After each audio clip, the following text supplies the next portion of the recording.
Хубав ден, приятели! И ето Господ казва, стоя на вратата и хлопам. Ако някой чуе гласът ми, ще вляза и ще вечерям с него. Тук не е думата, ще му снабдя нуждата. Тук не е думата, ще го изцеля. Тук не е думата, ще го утеша. Макар че всички тези качества Бог ги има и ги прави за нас.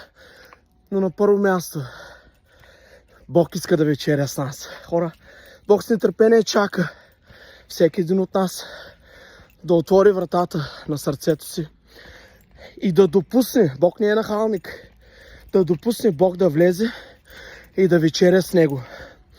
Вечерята е преобраз на взаимоотношение, лично взаимоотношение, близко взаимоотношение. Аз му говоря, той ми говори. Аз му говоря, той ми говори.